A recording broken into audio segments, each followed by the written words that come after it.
What up, guys? Talking with Tonka, episode 13. Yes, we've made it to lucky number 13. Some people don't think it's lucky, but, I don't really believe in that. But today, I have a special co-host, my buddy Benihana. What up, Ben? What's up, guys? Okay. I thought he was going to be a little more energetic than that, but we got somebody that I was going to wait to get on when I'm like a bunch of episodes in, but I said, fuck it. I'm going to bring on my boy, Pancakes and Protein Shakes. First and foremost, I want to start everything off just how we did at the door before. Thank you for having me on. Yeah, sure. It's a privilege. It's always really exciting when people want to hear my story and what we're trying to build here in Philadelphia. So appreciate it. Yeah. And we're graced by Ben's presence. Yeah, so Benihana. So it's funny. We all have the same mutual friend, John Bennett. He was on episode 5 of Talking with Tonka. And it's funny. I met John, and then I met Ben, and then I met you. But we never officially met. Today's the official face-to-face meet. So I think we did meet at Edge Fitness once, but I'm not sure. At Edge possibly once before, but I kind of had the same thing. It seems like John is the centerpiece for everybody here. Yeah. And he comes off that way. We were out at Philly Gaines one time. I just moved here. I was looking for a supplement shop, for protein. And I was like, let me run right next to right off a ridge, right next to the apartment. And Philly Gaines was there. I walk in, I see this guy, really big at the time, like mid-prep. Just, if you were able to see my face like this. This camera could see your face. Oh, okay, nice. Stone face, like Stonehenge, John, like this. Big on the counter. I'm like, oh my God, this dude's going to eat me right now. This dude he might have, if he was at prep, he might have ate you. This dude runs this shop. And I was like, wow. So I got into talking to him. I was like, I just want to scoop up some protein for real. And got to talking, learned that he's all about this, like, charitable acts and giving back and doing different initiatives. This was before Alpha Flight, right? Yeah. And, Philly Gaines is like a beacon in Philadelphia, and it's crazy to say that because so you don't think of a sports supplement shop being like a beacon of light for like togetherness and charity and giving back. You would never think it. And him and the team and everything he's built, and you guys guys are all a reflection of that. And it was it's awesome that we all get to meet through him. Yeah, so. It's funny because I have like DJ homies too that they met through me, right? And then, when I was a breakdancer, same kind of thing. I bring people into my circle, and then they would meet people, and they would meet people, and it just like my circle just kept getting bigger and bigger and bigger. And now, as you get older, the circle gets a little smaller, but all the original pieces are still there, right? Sure. So I met John probably like 6 years ago, and I met Ben around the same time. And look, we're still here. Yeah, I mean, there was people that in and out of that circle for a while, and where the original people are still here. Do you have anything like that in your personal life where you have like, a circle of friends that, expanded and then got smaller? I feel like that's a great question to start off with. So it was, I wouldn't even say that it was big. The friends that I'm friends with now are the friends that I was friends with years ago. Okay. Keep it really tight knit. I mean, you can see it all through the page. They're like my little like movie star characters. We're all just like this like pack of degenerates, just trying to have fun. Yeah. That's what we try to do. It's a really important thing to be at our general age. We're all in the same age range. Yeah. And still being able to bring in solid friendships. Yeah, for sure. The ones that stick around lifelong, like not many people get to do that. You get to have one or two homies, maybe at best. You get to have one or two people. But no, I would say I pretty much stuck with the same people that I came up with. We're in the same kind of like little triangle, I'd call it. Maybe a square. Okay. Yeah. So there's only 3 of you then if you're a triangle. It's about three and a half of us. Yeah. You know what I mean? Yeah. So Ben, you're not from here. So what about you? Right. I mean, I still keep in touch with like a core group of friends from back home. Yeah. We actually just went down to New Jersey to see my buddy Ryan, and we helped him, finish his basement. So two of my buddies from back home who are like pretty much my brothers. They grew up across the street from me. They came down. We made like a long weekend of it and just hung out. It's just like old times. Yeah, cool, man. Yeah. So to the Philly sports fans that listen, I'm sorry, but Ben is a Boston transplant, so he is wearing a Boston Bruins hat right now. He's also a Patriots fan. So I'm just listing off the era of grievances right now. So I feel like I'm enduring Festivus. Anybody know what that is? Festivus? Festivus for the rest of us. Yeah, that's okay. what I know about okay, it right you guys know. So that's cool though, because like I can't tell you if I I have one friend, Matt, that I've known since middle school. We're not as close. Like I'm this one kid's godfather, but I barely see the kid. I'm terrible. But I don't think I have any friends from like back in the day. Yeah, I think it's really important with noting like, and we can wrap this in with what the page does. I'm from Wilkes-Barre, NEPA. Okay. So I'm tight with my main hometown friends. Okay. So I came here. I met Alyssa, and she was going to Temple in 2014. So I've been coming down here since 2014, living here full time since 2018. Wow. Okay. So as far as like creating a network down here, which is what Pancakes and Protein Shakes is about. Yeah. Creating a network, creating community, Yeah. building relationships through food is how it started. Yeah.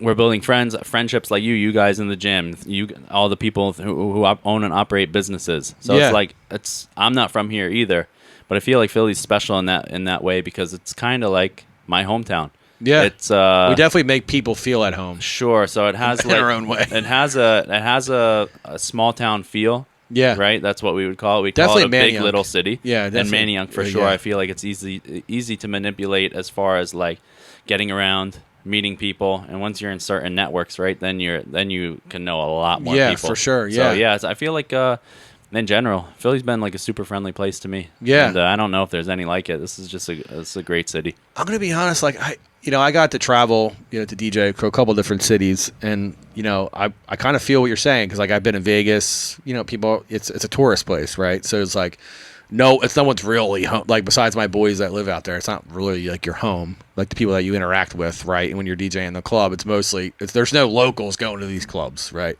They're going to the dive bars and stuff. So it's all tourists. So I never really got to experience another city. Besides like Sea Isle and stuff like that, but that's a tourist town too. So it's like I never really got to experience anything else. Like I grew up in Philly, moved to Bucks County for a little bit, and then came back. But Philly has always been my home.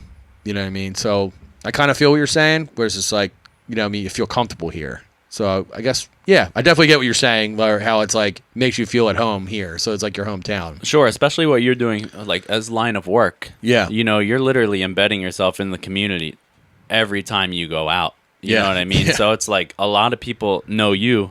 Yeah. So you already have that gap already mended. Yeah. Whether it's social media, whether it's like people who visit where you're working, whatever Yeah. it is, whether it's Phillies, anything like that. Yeah, for I already sure. felt like I know you without knowing you, right? Yeah. Come here, link up, do Yeah. a podcast, talk, drink Liquid Death, the best water of all time. Yeah.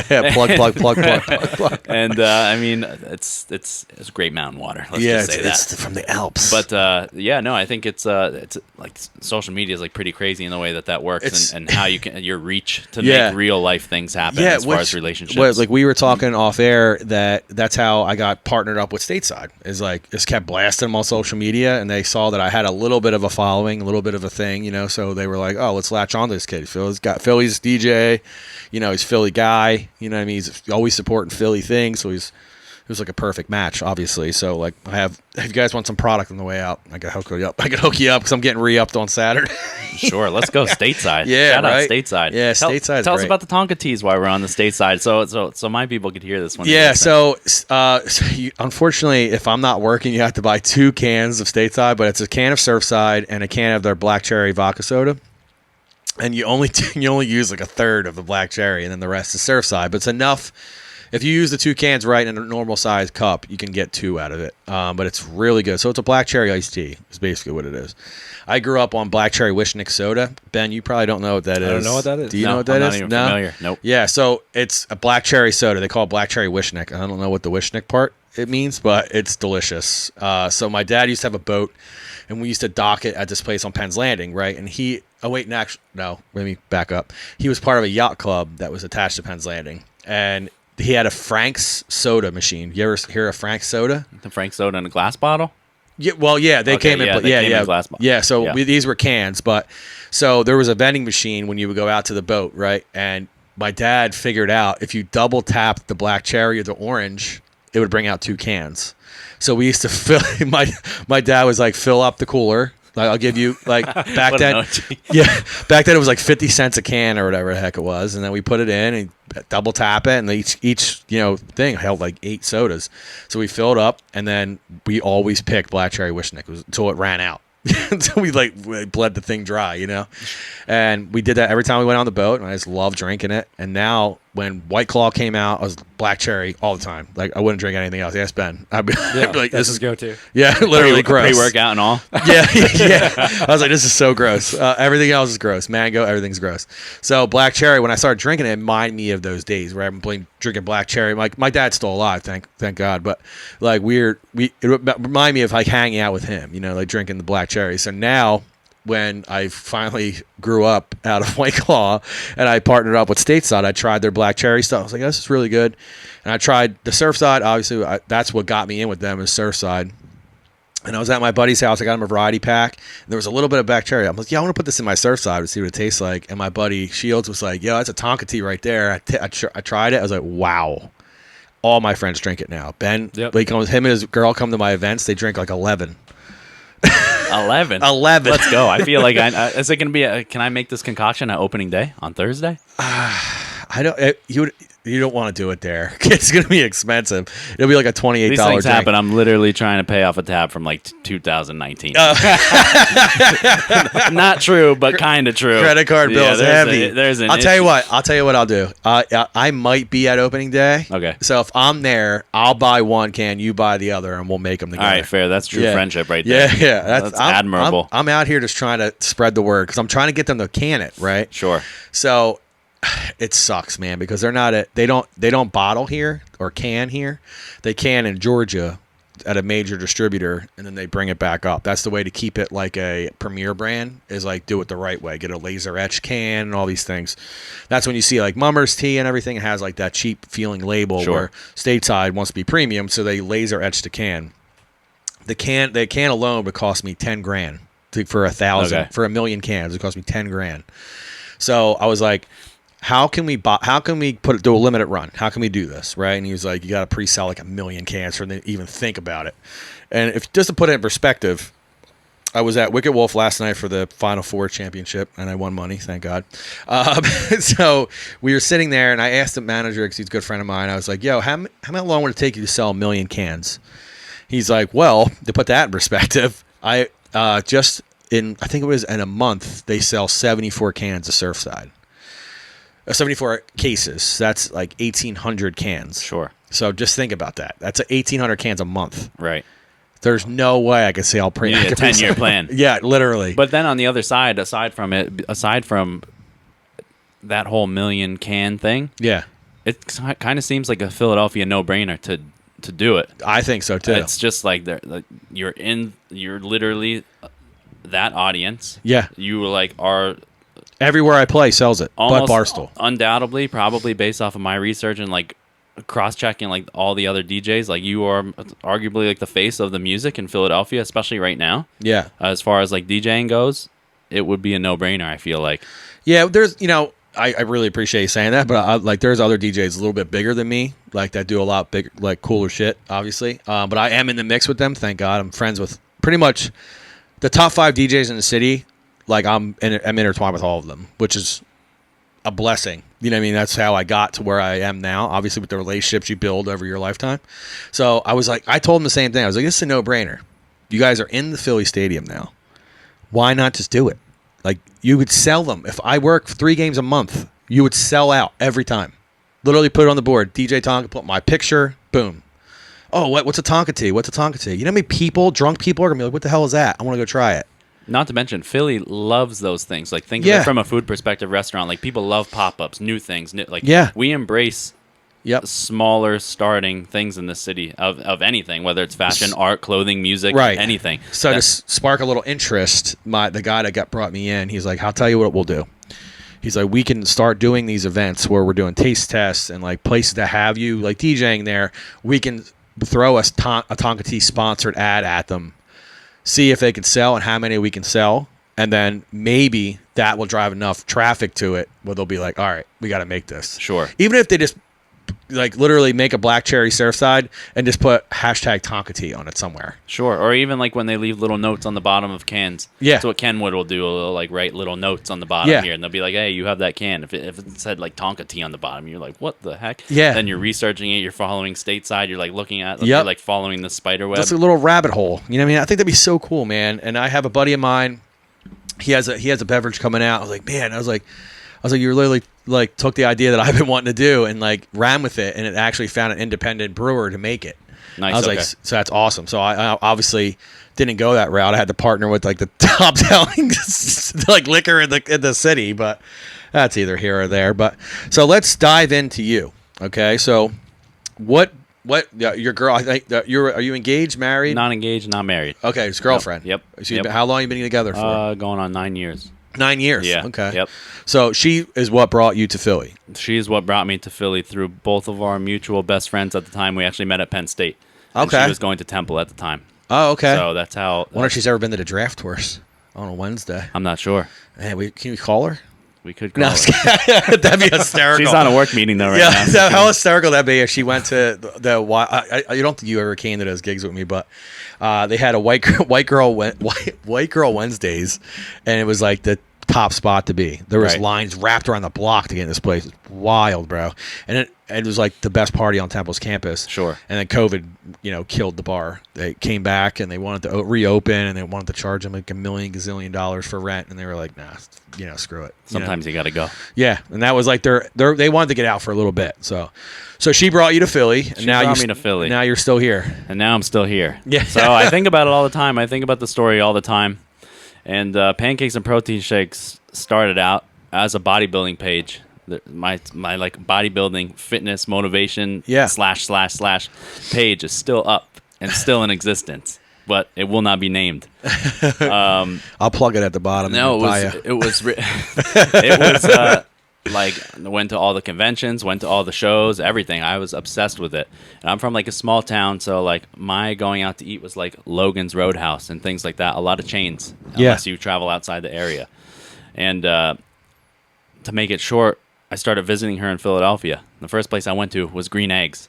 Oh, I was like, I've never been there. Oh man, I was like, this is like what not a diner is like. You know what I mean? Like not a small town diner. I was like, this is chaotic. And it turns out like diners are still my favorite place to go. Philly has an elite 2 diners right at the top of the head. Oregon. Yeah, Oregon as well. That's one of the places we would go all the time at midnight. I would order 4 entrees. But anyway, we can get to that too. But we come down. I'd be coming down every week and to hang out with her and just dipping into different gyms, because that's what the page was. It's bodybuilding, me visiting gyms. And then once I had like a shift in interest. And then it just shifted to food. I like flip-flopped, turned away from like fitness and went to food once I started being open to like a new network. There's hundreds of restaurants I want to try in Philadelphia, and I don't have enough time. So every time I come down here, I'd be going to 6, 7, 8, 9, 10 restaurants and eating as much as possible. And that's no exaggeration, sometimes more.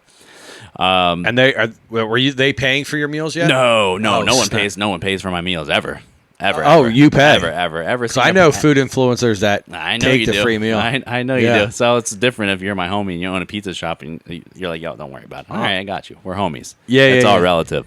But we can also. But you're throwing money in the tip jar or something. Every penny I made in Philadelphia got dumped back into Philly. I love that. And when I say dumped, I mean I physically threw that shit right back into the economy. Yeah. And something I'm really proud of, and we can get more to that. But pretty much that's how the page started going. I flip-flopped from fitness and bodybuilding right over to eating.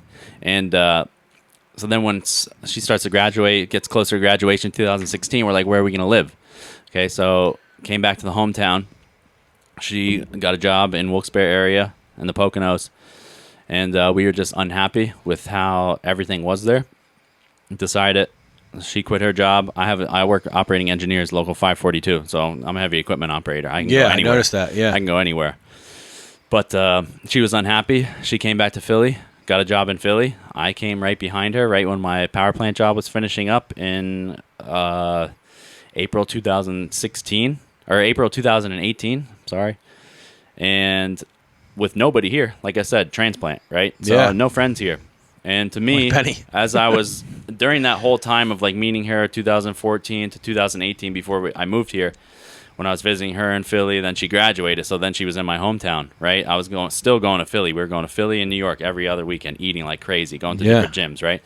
So when we were formally moved down here, no friends, no network of people down here, except for like my job. Yeah. You know? And what better way to create all these relationships through food? That's how you make the tightest bonds, right? Through food, through music, always through breaking alcohol, bread. through everything like that. And so I kind of took that and ran with it, and that's really how Pancakes and Protein Shakes flipped from fitness and bodybuilding to food. It was pretty much just to create a network and create friendships and build community. That's how are you not 500 pounds? I fast. Yeah? Yeah, 18-hour fast. That's the one thing that stays pretty consistent, even though, like, I'll booze throughout the week or whenever. Like 18 hours? 18 hours, yeah, and sometimes 24 hours. Like Friday will be 24-hour fast. Oh, so you have to if you're going to eat that much food. I just do it just because I like the struggle, because I partially like the struggle. But I don't eat on my job because then you're tired. You're not tired operating a crane or like working however many hours you may work, you know? Mm-hmm. But no, that's the number one question. How are you not 500 pounds?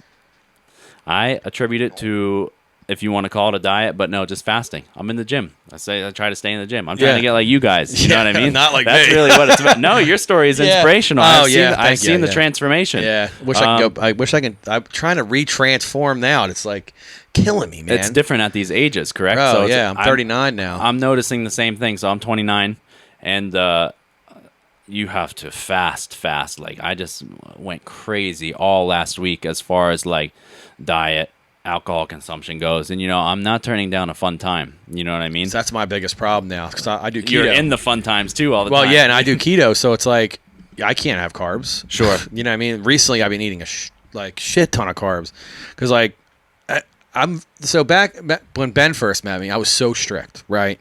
I wouldn't, when we go out to eat, I'd be like, I'll just sit there, like I wouldn't even eat. I would just hang out because I want to hang out, so I'd still be hanging out, and I would be super strict. They'd be like, oh, just, eat some, whatever. If they didn't have wings, I wasn't eating. You know what I mean? Because I was whatever. Didn't want to waste money on, because I can't eat the fries, blah, blah, blah, blah, blah.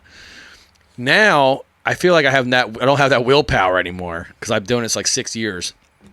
So the other night, I was all good all week. Perfect. Macros are on point for 2 weeks. And then my buddy was like, yeah, want to go to Oregon? And I was like, no, I can't, man. Oh, come on, bro. Let's go to Oregon. And then, like, the arm just kept getting twisted and twisted and twisted. Next thing you know, I'm at Oregon ordering, I ordered a pizza steak and a Florida Inside Out, fries, like a bunch of stuff. You understand the 4 entree thing then at Oregon Diner. It's really easy to do. No, Oregon Steaks. Okay. Okay. What time of night was that? It's like, come out. It's like 3 a.m. 2:30 in the morning. Yeah, all the monsters were out. Oregon Steaks. I mean, as much as people treat Oregon Steaks, I feel like, as a super late night spot. Yeah. It's like a quality business in Philadelphia. I mean, I really like it. It's a really cool place to be. I turned Ben on to it. Really? Yeah, those pizza things. The Inside Out. Inside Out. What are these Inside Out? You never had a Florida Inside Out? Like a panzerati? Yeah, it's okay, basically like the deep fried. Yeah, little but Florida, in Philly, there's a company. It's actually called Florida Inside Out. Okay, he's a transplant from Florida, and he made them. They are It's basically a panzerotti. Okay, that's what it is. All right, sweet. Do you know what a panzerotti? Have you ever heard that word before? No. So it's basically the same thing. Okay. It's a Florida Inside Out. But I got the girl I'm talking to. I got her involved. She loves them. Okay. She like craves them all the time. I have one in the fridge right now that I didn't eat over the weekend, so I can see her throwing it in the air fryer and getting that thing good. Actually, she was here right now. I tell her to put it in so you guys can have it. Nice, look at that on-set snack. Yeah, I love that. I'm sorry if it's getting hot in here. I can see you sweating a little bit. That's all good. I have the reason I'm sweating is, let's plug everybody. The reason I'm sweating is because P's and Q's makes their hoodies out of like awesome material. Yeah. Key and Rick, owners and operators of P's and Q's. It looks like a very comfortable hoodie. On South Street, I'm wearing the Lean On Me hoodie right now. Yeah, it's dope. For their 10-year anniversary. One of them for their 10-year anniversaries. But these are thick material hoodies. Do you have a T-shirt on under that? Feel free to take it off. I have Cuzzy's sweatpants on, so I'm like extra insulated right now. But I actually just hit my peak, so I'll be like cooling down. Oh, okay. But yeah, I saw you peeping the sweat. Yeah, I see it come down the side of your face. I mean, like, to me, that's why I was saying I'll close the window, because I love sauna. Oh yeah, I don't care how hot it gets in here. I'll just sweat in here. Ben, do you care? Well, Ben's from a cold climate. So I don't know. I think you. We're in the same climate. I'll be all right. No, look, no. You might have experience with like crazy like snowstorms, but Ben, like we'll get like remember that? I think it was like 2 years ago. We got like 8 inches, 10 inches of snow, and Ben was like, "Oh, that's nothing. We can still go to school on this." I was like, "What?" I don't wear a winter jacket anymore. It's just a sweatshirt. Yeah, You're. he's like those people from Florida when they come up with it. It's like 68 here. We think it's so hot. We're wearing shorts, t-shirt. They're bundled up.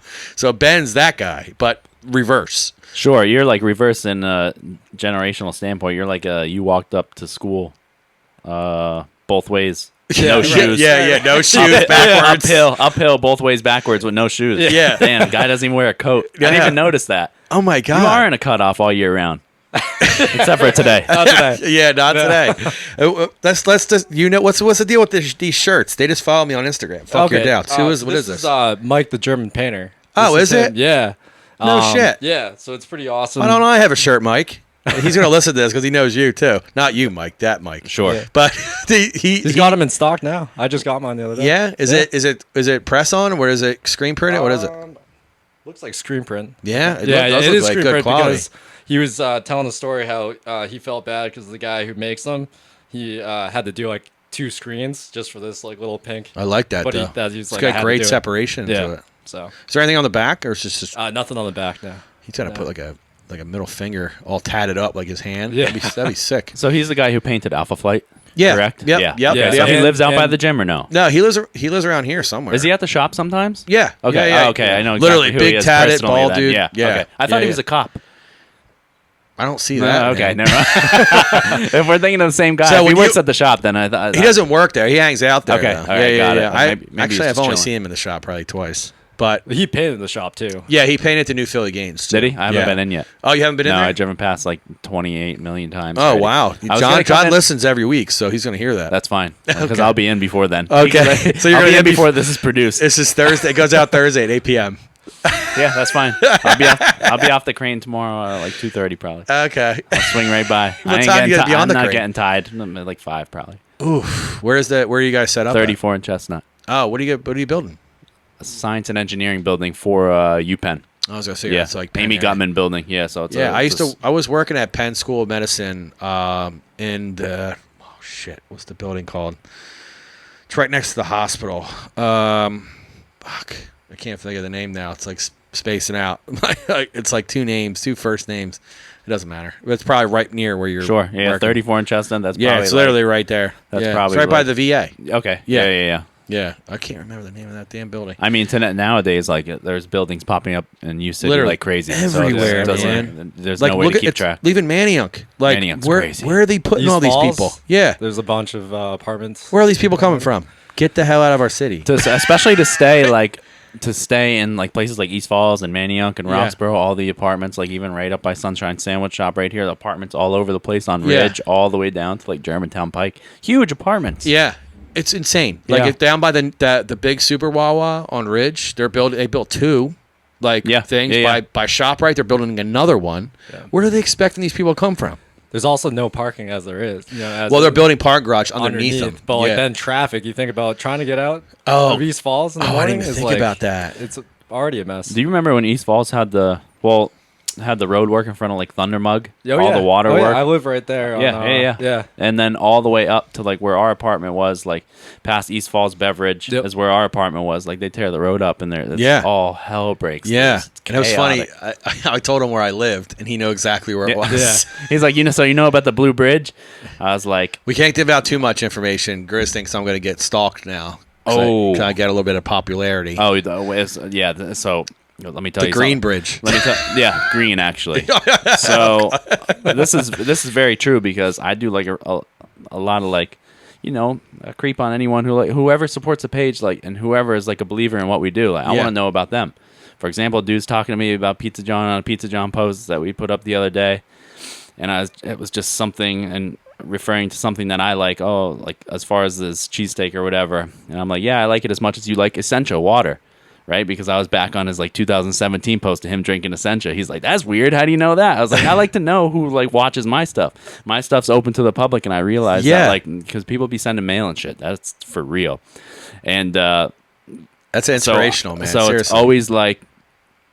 always like you might think it's small, but this is blowing up, and a lot of people are watching. It only takes one little crazy person to know, like, where the crib is, where you're at a restaurant. You're always hitting those delayed posts. So thankfully, in season 2 is gonna be filmed at my shore house. So really, I'll have you back on. I'll have you back on in the shore house one. All right, because actually, have you been down the shore to do any food stuff? Yeah, Asbury is our point that we really go to. Yeah. So you've never been down South Jersey? Well, what's South Jersey?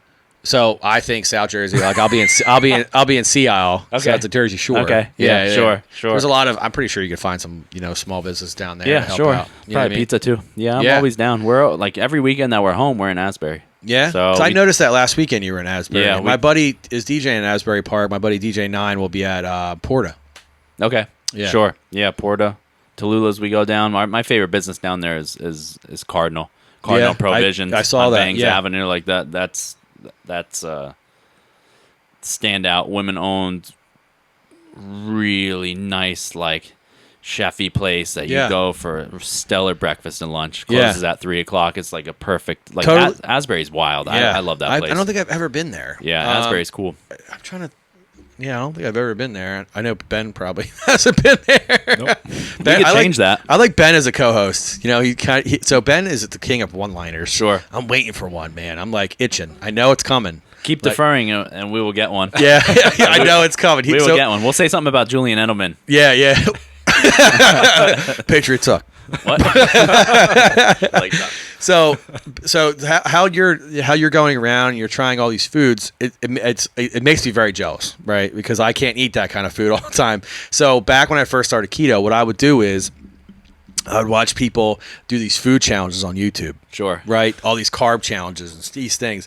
Because I was like, if I can't eat it, I want to watch someone else eat it. As weird as that sounds. So like all weekend, I was watching your posts, and I was like, so now I know, like, every weekend he's going to post something good and delicious. But you literally post it all week long. So you've got me through, like, weeks. Good. All right. Yeah. So if you could live, a big thing about this is, like, living vicariously through the page, because it still has a big, like, fitness and bodybuilding following. Yeah. Right? So anytime people go on prep, say we're in super fit, people will come up on prep and be like, yo, just unfollowed, I'll be back with you in 6 to 12 weeks. I was like, all right. I mean, I support it. I totally get it. That's a little outrageous. On the reverse, man. Right. You want to see it, and you just live through that, and that's it. You know what I mean? I mean, I don't know how Ben does it. Yo, Ben is a freak, bro. Ben got perfect skin all the time. Yeah, literally. Have you ever got a pimple before? Yeah. So, like, it's funny you say that. I don't think I've ever seen you with a pimple. The dude's clean. Have you ever gotten a pimple? Oh, yeah. Yeah? Yeah. You sure? Yeah. All right. Not in the past 10 years. I don't think Every so. time you see him, like, it's like... And he tans so good, too. Him and Tregs pulled up. We're, like, boozing all day. They came for one of our friends' going away surprise parties. And, like, you see him the next day in the gym. See those two in the gym. Lats all flared out, jacked up. I'm like, yo, you don't even look like bloated or anything. Just stays like it's amazing, man. All it's year amazing. round, Freak. every day. He's a freak. Damn. That's funny because, me and John joke about that all the time. Is Ben is like a superhuman. He's like a robot. The one time his leg was all messed up, we were going to amputate it and give him a wooden leg, and that's where we would steal put all our Pirate candy. boy. Yeah, put all our candy in there. Damn, pirate peg leg Ben. Yeah. I slid in softball. I wasn't the guy there with shorts. Yeah, not a good idea. Yeah, don't recommend that. Are you on the softball team? I used to be. Let's see how much John listens to this. Yeah, it's podcast. a long story. I'm not on that team anymore. Oh my! Did you start your own team? Yeah, I actually started that team. Oh my! I started playing with Eric. Yeah. Oh, so you have creator in your blood. You have creator in your blood. Dude. Yeah. Like so really it's funny. It sounds cliche, but it's like, my mom always said, like, you're like not like a lead, like I'm a leader kind of. So like I like to form people together, bring people together, and bring like groups of people. So like John was like, yo, let's start a softball team. I was like, let's do it. And I headed up the softball team. I literally got all the players, and we started playing, won a championship. And the one kid said, because they moved me to right field, I don't play outfield, and I stunk. They were like, let's find someone that's actually good at playing in the right field, and kicked me off my own team. So I was like, all right, well, I'm on a better team now. But so it's like, it kind of worked out. But, it's a long story. I hated it. I hate talking about it. Damn. It's a very sore subject. Yeah. Ben didn't. I feel the wound open. Yeah. I feel the energy. Ben didn't want to play because I wasn't on the team. Because I got Ben introduced back into, because I run a foot hockey league in South Philly. I got him playing hockey. I got him playing softball too. And then so it was kind of like how you were just saying, like I started people doing all these things, and then like, well, I'm on a team anymore. It sucks. Well, now I feel bad that I brought that up. No, it's fine. I see Ben right. gripping his pants. Yeah, more and more. He's getting stop. anxious. He's like, stop talking about All it. right, no more God, softball. this kid's gonna start crying.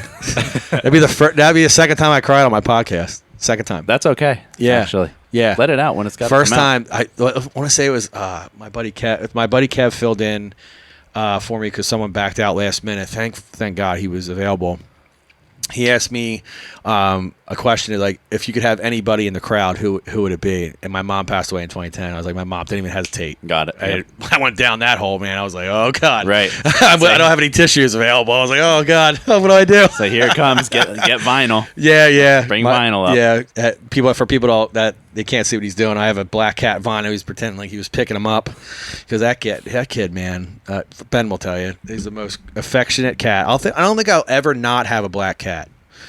I've always had positive interactions with a black cat. Everyone says they're bad luck, blah, blah, blah. I've never had a bad interaction with a black cat. Positive. PAW. You see what I'm saying? I'm a cat guy. I think I'm transforming into a cat guy. Yeah, I love that for you. That's like a huge thing with the page. It's like our adopt don't shop is like we're like super into rescues and all the heroes that are. If you ever have a cat adoption day, I'm there, man. Sure. So we're like we're always trying to line something up like that. Yeah, you like cats too. Yeah, I don't have a cat. Never had a cat, but our dog was a rescue. Is a rescue. And we're always trying to line up, trying to find like a right fit for an event like that. And it'd be really cool. I feel like they're really successful when breweries or whatever the event is, like brings all their animals out. You know what I mean? What kind of dog is it? Pit Mastiff mix, Brindle. That's Mastiff a big mix. dog. So she sits low though. But she's a low rider. Yeah, but she's like just like a little muscle hamster. Did you ever play like the low rider song, just like make for a funny video? No, just DMX for her. Yeah, yeah, DMX and Frank Sinatra for real. No shit. Yeah, that's how we like broke her into the house. She came like fully equipped. We got her when she was like allegedly 5, but she came fully equipped. Like doesn't eat stuff, doesn't bite stuff, didn't jump up on furniture, didn't jump up on beds. Does it now? So we'll get to that. Started listening to DMX. Yeah, I was playing "Can't Stop the Rain" or whatever. "Stop the Rain" by DMX. She's on the bed, but she came like fully equipped, crazy rescue, like new commands, everything, right? And is so eager to learn, and like you teach her everything. She has a full array of things that she does. But anyway, go away to Italy for like 10 days. And my parents watch her, and my parents who don't have animals, they like renting animals, right? They'll watch your dog, but they don't even want dogs or anything running on their like hardwood floors. I'm kind of like that with kids. Yeah, I'm away. We're away. Alyssa and I and our friend Jess are away for like, I don't know, 12 hours after landing, and I get a picture from my dad, and it was like nighttime there. Pearl's up on their bed. I'm like, what are you doing? So then, ever since we came back from Italy, beds and couches. There was no. Your parents ruined it. Yeah, there was no turning her back. Damn, Dad. Yeah, no turning. Damn her it, back. Dale. Is your dad's name Dale? No, my dad's name's Leo. Damn, actually. that'd be funny if it was Yeah. Dale. Damn it, Dale. Nope, not Dale. But No yeah. rules at the grandparents' house. No. Yeah. See, one so under bed. Yeah, so you don't have any dogs at the house yet. No dogs. No, Yeah, 2 cats. 2 cats. Yeah. Okay. See, you're just 2 cats. I'm just 2 cats. Okay, Yeah. So got it. I didn't even want them, to be honest. The girl I moved in this house with when I was renting it 12 years ago now. Her dad used to work in Delaware at this DuPont plant, and he was they were cat people. They had like 8 cats at her parents' house, and he was taking care of this cat, like feeding it, whatever. Next thing he knows, it had a litter of kittens, and he didn't want to leave them all out, whatever. So he took them to the vet, did all those things. After they weaned off the mom, whatever, brought them home. I used to be petrified of cats, and like her cats kind of like helped me. A black cat of hers, Boo Cat, it was our outside cat, literally jumped on me one time, and I freaked out, and then like I calmed down. I was like, oh, this is not that bad, started petting it, like whatever. And then Nike, my fatter cat, he came up to me, walked up onto my, walked up for me to grab him. I picked him up. And then I just put him on the table. I was petting him and I had my hat on the table. I'm a Raiders fan. I had a Raiders hat on the table. He gets in my Raiders hat and falls asleep. I was like, well, I have my cat guy now. So I took him home. I mean, that's a transformation that just happened. Yeah. Just jumped up on the lap. I had no choice. Yeah, I was yeah. like, Oh, God, no. right, don't do this. Sound like Family Guy. Oh, God, no. I was like, wow. All right, cool cats are cool. Yeah, man. And so the bigger cat downstairs is Nike. Yeah, big bull. Nike's head is intimidating. Yeah, he's a big bull. That's man. why I just gave him just like, here you go. You touch my hand if you want with your head. Yeah. If not, I ain't gonna mess with you because you a thick motherfucker. Yeah, so it's funny. I always think he would have like an Italian accent, like a James Gandolfini or something. Yeah. Accent. You're like, how you doing? What are you doing over there? And I got him a gold chain. So like when he wears it, he looks like a boss. Damn. Because he's big. He's like 22 pounds. He's a big boy. You gotta serve him some meatballs and take a picture of him. I want to see that for the thumbnail for this podcast. Done. James Gandolfini. Oh my God. See? Good old crooked tooth. Oh man, does he have a crooked tooth? No, but if he did, that'd be hysterical. This is funny because this is what I do with Pearl too. I was like, yo, what does your voice sound like? What would it be like? Yeah. I think Vinyl would kind of be like a Joe Pesci, maybe like a kind of a raspy, annoying voice. He's a whole Italian mafia. Yeah. You're not Italian though. Well, because Nike is actually his little brother. So when he was a baby, he was nuts. And I was reading online like, how do you fix that? You go get him a companion, right? So you get him, you go back and get their litter brother, or just get another cat. So I was like, they had 2 black cats left. I went back and I got Vinyl, and I brought him home. They instantly clicked, and obviously because they grew up together. So, and now they hate each other. So I don't know how that works. But I figured if I was gonna have him give an Italian accent, I figured they both got to be like these Italian mobsters, right? Sure. Okay, makes so sense. like one's the hitman and one's kind of like the lackey. You know what I mean? They So ever I was dressed like, up for Halloween? No, they don't really like clothes. I haven't really tried too much, but like I tried to put for Christmas one year. My ex-girlfriend got him a tie, like both got him both ties. Sure. They hated it. They were like, I could never put a shirt on this dude, and I would have to get like whatever size your dog wears for him. Sure. He's humongous. 6XL. Yeah, like an 8X. So I told Ben the other day in the gym, I'm a master of segues. Your cats dress up. Yeah. Oh, yeah. Oh, yeah. I get the Christmas cards. They're actually the ones downstairs still on the mirror. Iconic. What happened to this Christmas? That's all Big T. Big That's T, all T. Big T's imagination when it comes to their Christmas cards. I can't wait to get mine every year. It's like I'm like that. I'm looking in my mailbox like I'm looking for a paycheck. Yeah. I'm like, oh, is it here yet? He's looking at USPS app. Yeah, I'm yeah. like, wow, what is this? When it came, I was like, what is this? Yeah. And I was like, what the hell? This is iconic. Yeah, that's dude. what it was. It was iconic. It was legendary. It was a legendary holiday card, dude. That was wild. So we're talking about creativity and stuff like that. How did you come up with your logo for Pancakes and Protein Shakes? It great was question. very. It's like you do this. Yeah, it's like I do this for a living. It was very easy. Yeah. Besides the loving of pancakes, I'm assuming. So and protein shakes, formerly. Yeah. But so my logo development took like 45 minutes, probably. As far as like, I always knew what I wanted to have as the Pancakes and Protein Shakes logo. Like I always had like a cartoon version of a pancake stack with particularly melting butter in a special way, and a protein shake in the back. I knew I wanted to go around in a circle because I knew what I wanted to use it for, and I knew that I wanted a secondary logo of pancakes, period, like as the Got Milk, is inspired from the Got Milk.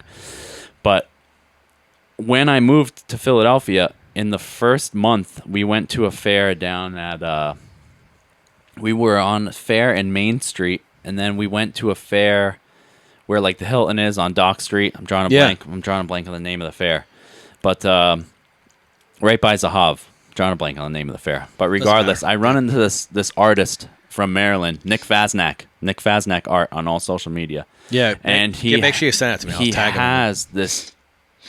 He has my vision, and when I walked past his booth, I'm like, this guy's doing my logo. It was like 50-mile-an-hour winds that day. I had my parents down visiting me. Alyssa was with me. It's like half raining. The event was miserable, but I found this guy, and I didn't know he was going to be there. I didn't know. It just so happened we went to that event despite the weather. Yeah. He was there, and I saw he does all these like sports drawings and different drawings, and I bought a print off of him, a massive print, probably about like half this size, of a kid in a cow suit standing on the kitchen table squeezing a bottle of Hershey chocolate into a glass of milk. And he said that's him doing that. He's like, that's his imaginative self. Like, he loved chocolate milk. That's what he pictures, him in a cow costume. Yeah. And the way it was and how bubbly and like little details in it and how artistic it was. Like, I bought it because I told Alyssa, like, I got to go back here, buy something from this guy because I'll forget who he is. Got his card, bought that piece for $100, and it was a nice canvas, and told him, I was like, yo, I'm going to send you an email tonight or an Instagram message, whatever that was, and I need you to help me with something. So a couple weeks go by, I actually procrastinate it, and I sent him what I thought, what color scheme, what it should look like. He sent me one proof back, boom. Right on the money. Organic as shit. No adjustments. No anything needed. Love no, that. like, change this, move this. I told him exactly what I had in my mind for so long. A very long time. And when I saw him that day, I knew right then and there that he was going to be the one to make it. And then a couple weeks go by. I asked him to do it. He sends me one proof right on the money, exactly what was in my head. It was pretty crazy. Nick Fasnacht is one of the best artists. He's at all these markets still. That's awesome, and he's man. blown up. He's done a lot of great work for the Phillies as well, too. Oh, really? Yeah, That's all what's sports up. teams, like pretty much anything on like East Coast, so Pittsburgh. I had a Phillies. really cool artist on. This girl Nelly, she's done some cool shit. I'm in her DMs right now. Oh, actually really? asking her to do something, but I can't. I don't know if Alyssa's going to listen to this, so I can't say what the project is. Oh, okay. But she's the one who brought the Joel Embiid and all the athletes to Angelo's. That's how I found her. So Danny put her artwork all around the shop. And I saw it, and I'm like, what? Nelly's sick, bro. She has a this? Tiger Woods print she's going to give me. Nice. Super Nice. sick. She just came up with it. And it's like, it looks like it's done with pencil, but it looks like it's like... She's unreal. Like made look, you know those pictures that are created by like drawing other little pictures inside. Yeah, you know? yeah. It's spot on, like sharp, crispy. Yeah. And so I have an idea that only she can do. Like, you know, like when you're like trying, you have art all over the place, but like only certain people can do certain things. Like I knew Nick Fasnacht. He's the only person that was able to do that. Someone else could have came close, but he's the only person with his style who could have nailed that way. And she's like super talented. I see her like rumbling and like blowing up. Yeah. And it's funny. You know what kind of like I joke with her, but I was the first podcast she was ever on talking about her stuff. Really nice. She's not really into doing it. I think I kind of pushed her to do more publicity because now she's been on a video podcast. She's been on my podcast. She's been interviewed. Like she's blowing up now. Yeah. And I'm not saying it's because of me, but I think I kind of like helped her like push a little bit harder. A lot of people need to realize the value of their work, right? Oh, dude, she's and so a lot of good. people need to know that people are watching. Yeah. And so you just need to put it out there. And I had someone do like a little pancake print for me. And it was just like the words and conversations we had. Like she gave it to me at King Jim. And I thought it was really cool. And we had a conversation about it. And she's like, oh, my God, like, this is, like, really inspiring. Thanks for the kind words. I'm like, I didn't say anything that, like, you don't already know. Right, yeah, But, like, other people know, and other people are watching, always watching every single move. Man. Even when they don't think, even when you don't think they are, like, especially artists, like, that's how you get out. You have to throw yourself out there. You're an artist. You have to throw yourself out there, show people what you can do. Yeah. You know, and so. It's funny how the universe works, man. That the universe put that artist in your path that day. Sure. He's like, he showed, like, you just happen to see a print that you like and you attach to, right? So I'm a real big, like, you know, me and my ex didn't work out, but there's a lot of cool things that I did grasp from her. She always believed in, like, the universe and following these, you know, your horoscope and all these other things. And ever since I started, like, looking into that kind of stuff, it, like, really hits home with me. A lot of the stuff, man. And, you know, I don't know I never read how everything works, but, like, my horoscope the last like few months have been so spot on. It's amazing. I don't know if you ever read yours, Ben. Do you ever read yours? Not really. No. Have you ever I'm read going to yours? read Ben's horoscope right now. Okay. You're going to wake up, look really pretty, be in really good shape no matter what you do. Yeah. And have a great day. That's probably what it says. He walks out the door. He reads that. He's like, yes, that's right. I think he shits golden eggs. Easter's coming up. Yeah. Let's go. Easter's coming up. All right. So let's talk about your page, man. So I've watched your page grow, like, I want to say over the last couple of years, like a lot. Was there one before we get into like more about like how you give back and that kind of thing. I kind of want to know, was there one video that kind of like took off? And there's a reason why I'm asking that, and I'll get to that. But was there one video or maybe a group of videos that really went viral for you to kind of like get the traction that you have now? So to preface, I feel like I'm just going to adjust this fan. I'm listening. I'm just going to adjust this fan. Yeah, I feel like social media now, even like pre-COVID, is way different in regards of like going viral and growing a following and interactions and numbers and likes and shares and followers and whatnot. I feel like it's much harder nowadays, or much easier nowadays to do the going viral thing. Yeah. Which is not a discredit to anyone or what they do. A lot of people are creating really awesome things. But as for me, I didn't have something that went. I have things that go viral. If you go back on the page used to be exploding every single day. Yeah. Right? Every single day, people follow, people unfollow. You know what I mean? But I didn't have one particular video that launched it to where it is. This page is year going on 9 years of building. Okay, so right? It's very organic. So this is organic as it gets, and this is one of the reasons why I preach that and why I harp on like going against the word like influencer and being like called in like a particular group of people, you know, who may want to make that as their work, and I don't knock on that, but that's not me. I have my work. Instagram is like where I document my hobby and my passions, and people started following along and really enjoy it. But no, to answer the question, I didn't have anything that went.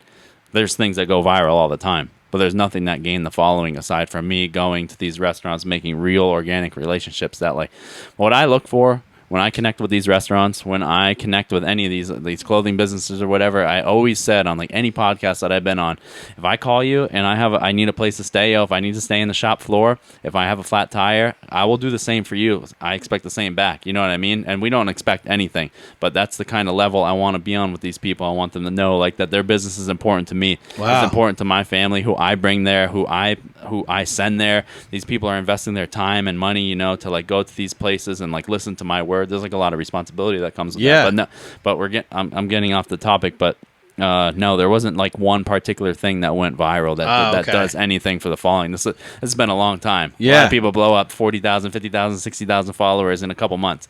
I watch them like, what on that's earth? Why I was saying that. My one buddy, he's a wedding DJ, does clubs occasionally. Nick Spinelli, he's going to be on. He's making me wait to episode 20, and then he's going to be on. 'Cause he's a heavy hitter now, right? And this is how it happened. He has a videographer at weddings that videos him making these live remixes that all of us DJs do like normally, right? So he did one with Missy Elliott that I think I do all the time. Missy Elliott saw it. Everybody kept tagging her. She saw it, reshared it. Now he's TikTok famous. Nice, amazing. Like overnight. That's wild. Overnight. You TikTok? Me? No. No? I thought T-Reg said you'd do something like that. No. It might have been a joke because I haven't posted since because that's right. You Patriots post 2018 like literally Super Bowl. that's it. Not, 22-3 or whatever the score was. Like he won't even reshare that he was on this podcast. Yeah, it's messed up. Would T get mad if you did that? If you reshared that? I think at this point it's been so long. If it's not a story about her or a post about her, she'd be upset. Yeah, okay. T listens every week too, so what a gem. Maybe she'll repost it for us. But back to TikTok, it's something that I don't know how to figure out. Just like even I still say it, like I still don't even know how to work Instagram. It works sometimes, it doesn't work. Yeah, I want to say I'm going to look it up right now, but I think he has 1.2 million followers now, right? Awesome. So he ran with that shit. So now his YouTube blew up, Instagram blew up. Like, sorry, Jack Black's yelling at me. Let's see, Nick Spinelli, and he's verified, which is crazy. Oh, sorry, he is close to 1 million. 787,600. I've watched 13 million likes. Someone who I became friends with in Pittsburgh. His name's Ryan Peters. Okay, does Peters Pasta. Blew up on TikTok. It literally sent his. I didn't know what his YouTube was before this, Yeah. But launched it pretty much from not much to 500,000 followers on YouTube, subscribers on YouTube. Wow. His TikTok's over 1 million followers. It blew up. That's what's special about TikTok, right? Everyone praises the fact that you can go viral from like, you just dump this water on the desk and you go viral. You know what I mean? It's the so stupidest wild. video will go viral. The reach is crazy, and like I'm never in that mindset to do that because I'm just like, you have to change the way you act and operate, and this page is never supposed to feel like not fun. Yeah. This page is me doing what I do, how I want to do it regularly. Yeah. It was never geared toward like creating it as a business. However, like, listen, if somehow like we linked up and did some kind of partnership thing and it was something that I believed in and was like morally fit for like what I like and what I'd be doing anyway, sure, I'm down for real partnerships with things that I believe in. You know, I was just on a phone call about a food distribution partnership potentially like 2 days ago. But that's something I believe in. But a lot of people do a lot of things that they don't believe in just for a check, you know? Yeah, no, yeah. But I'm not to judge because got to get paid. I had So- I had one video that from the Phillies that my buddy recorded on Snapchat. It was like the awfulest quality. It's a rally towel video from like the first NLDS game. 65,000 views, plays or whatever, with like 30,000 likes. It was crazy. And then ever since then, TikTok's in my DMs like telling me to make, not TikTok, Instagram's like paying me to make reels now. Right. Right. And I was doing that for a while. The money is just not there. So had they ever approached you with that? No, never before. Anything like that. I saw you put up the blue check mark the other day. Yeah. Suggestion for the blue check mark. I was like, "Ooh, look at he's big time now." But No. go get on a blue check mark. Yeah, podcast. it's $15 a month. I ain't even gonna get into it, but Who's paying $15 a month for that? And A I lot. know my friend. Some of my friends are. And I'm like, Same. what are you doing? Come on. Same. Just out of general curiosity, I was given like a different viewpoint the other day about it, and like, I'm really surprised that they're not asking you to make reels for money. never before.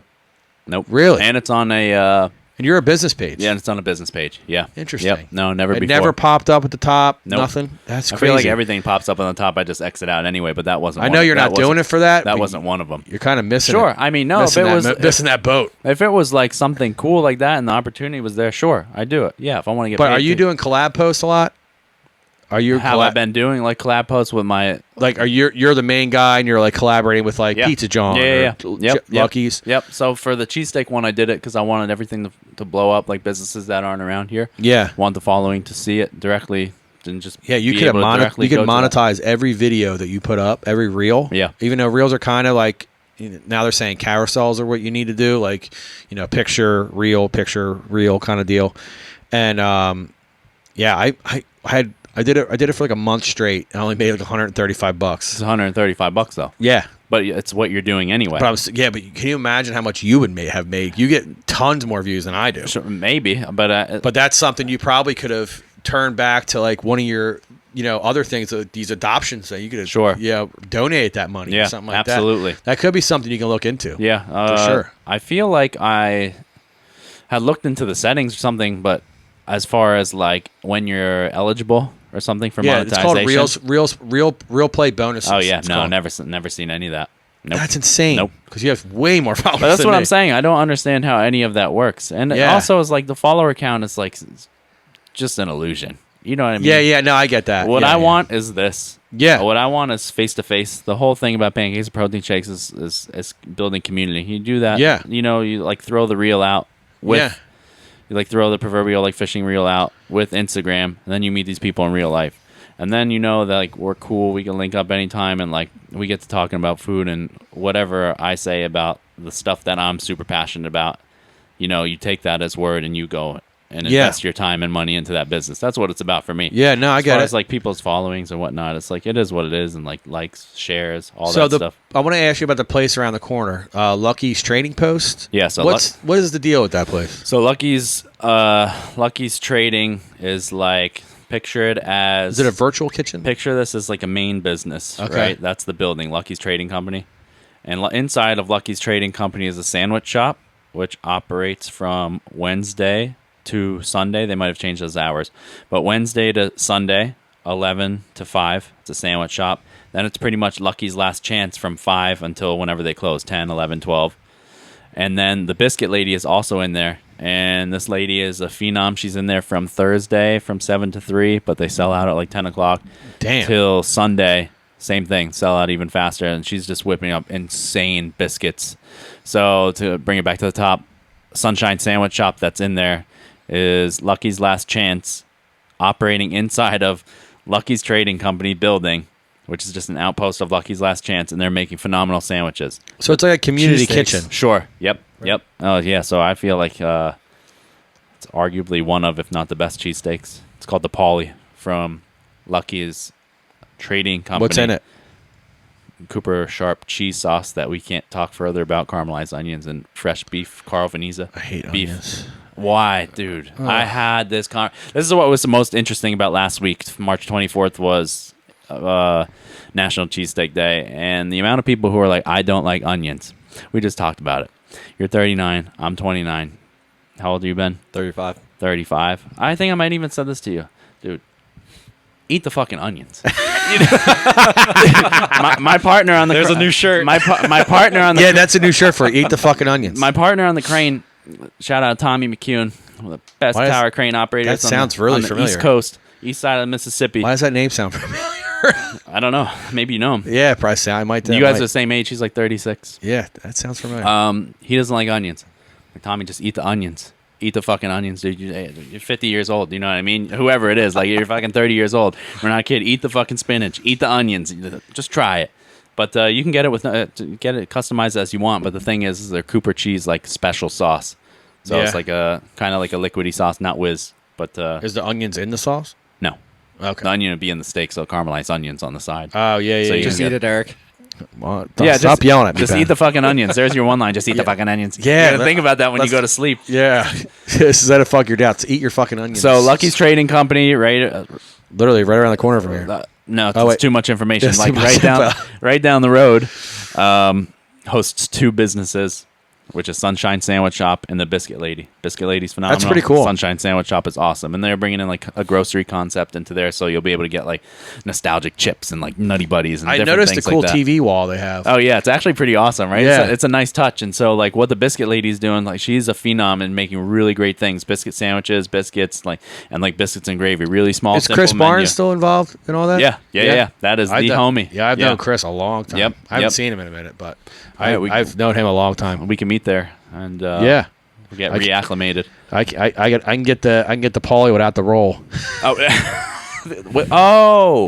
I eat cheesesteaks so all the time. So you can get the steak and cheese in a bowl with no onions. Yep. Is that how you eat cheesesteaks? Yeah. That's how you're saying you eat cheesesteaks all the time? Not all the time. When I'm eating carbs, I eat it with the roll. But when I'm strict dieting, like keto, like hardcore, I just get no roll. Where's your favorite cheesesteak from? You're gonna hate me probably.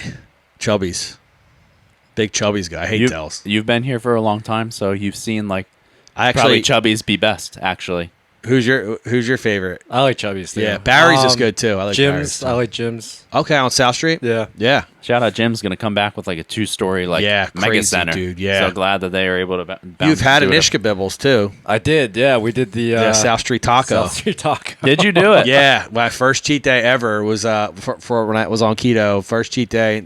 I think John was coming off a show. Yep. And I was like, I'll cheat on that day. So everyone who doesn't know what the South Street Taco is, right? I feel like that's like not frowned upon, but maybe like not a recognized thing. Is when you take steak from Jim's and wrap it with Lorenzo's, right? And you just wrap it up in like a little burrito. For those who can't see, like you just put the cheesesteak in the middle and wrap the pizza around it and eat it.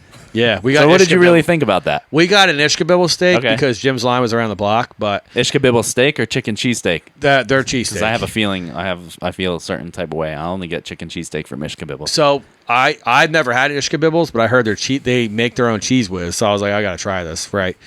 I've never had their buffalo chicken one, but I will, or just regular chicken cheesesteak, but I will try it now. But Ishka Bibbles had no line, so I was like, let's just get this over with, right? So it's boom, boom, because they're right next to each other. You know what else is right next to that doesn't have a line? That is another like top 3 or like 3A cheesesteak is Woodrow's. Woodrow's Sandwich Shop is just like How a couple long's it more been there, doors though? down. Probably like 8 years, 6 years. Okay, I never heard of that. So they have like a cherry pepper relish that goes on it. I already like it. And they have a truffle infused house-made whiz. Oh God! With fresh, never frozen beef. We missed the boat there, Benihana. Fresh, never frozen beef. Sounds like a Wendy's commercial. So wait a minute. You're saying both of your guys' favorite cheesesteak in the whole city is Chubby's? Oh no! Just in Manayunk. Okay. My fair. favorite steak in Philly is Phillips. Okay, I was gonna wear Phillips crew neck. Shout out to them. It's a cool family. Yeah, Paul. Actually, I know Paul. How about you? Yeah. I would say Jim's. Okay, so you That's did say Jim's. So mention. you're stuck. You that love was Jim's. the first one I had when I moved here. Okay, so that's with like work, they took me there for like a welcome thing, and I was just like, this is awesome.